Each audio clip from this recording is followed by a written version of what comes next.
Moku jersey. By the way, if you want to hit up either LJP, Chainsaw, or Macho Man who are in the Discord, they actually have their own Moku jersey t-shirt. So by all means, if you're trying to cop one of those from them, I'm sure that they'd love to give you a link. Those are some pretty sick ass shirts. I want one myself.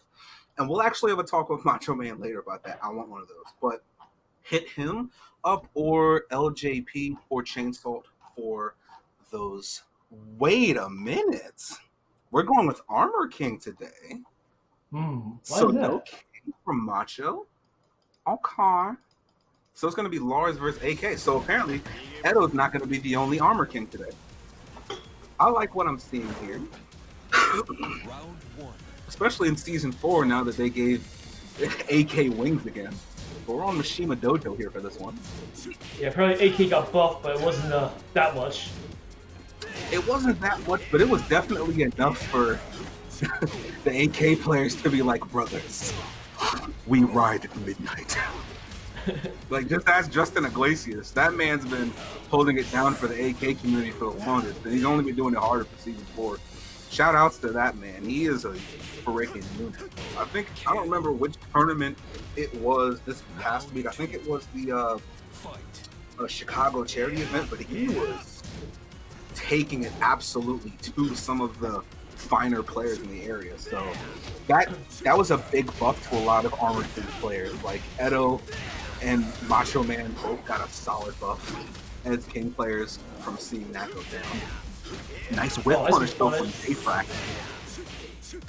Sidewall saves lives. Sidewall saves lives.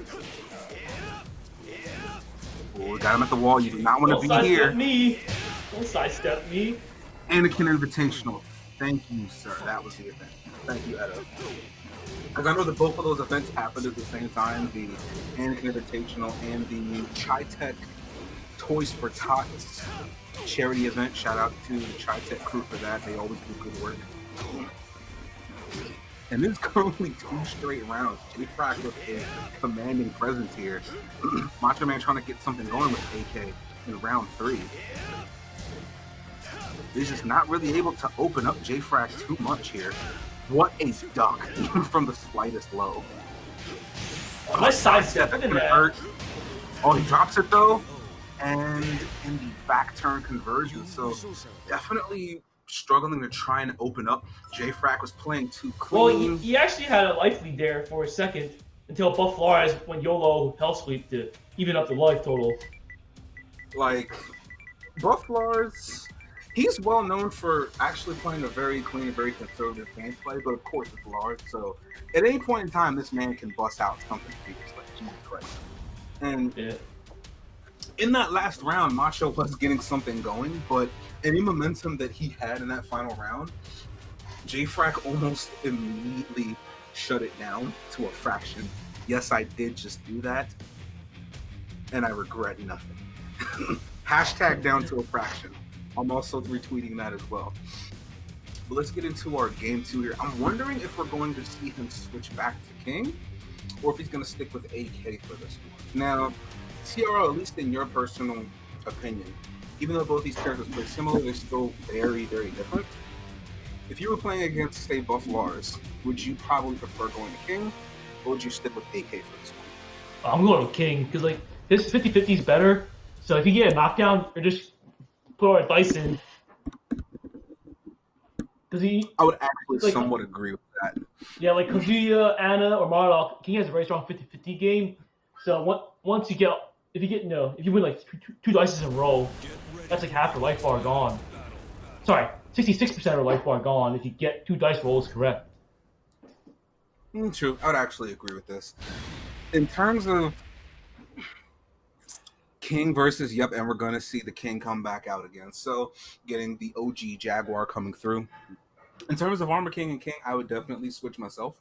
It seems like Armor King is slightly more execution heavy and has the ability to properly punish, but it doesn't really have the ability to properly pressure. All the pressure that you would need is going to come from King. Right. And you saw really struggling to open up JFrac with AK, which King is way more capable of doing. Right. It's a weird design from Tekken 2, or Tekken Tag 2, where movement was better. So Armor King was a little bit better in Tekken Tag 2 because of the movement system. The Armor But King. yeah, it's like he was designed for a different game. Honestly, he was. That's actually pretty accurate. I'm gonna be honest.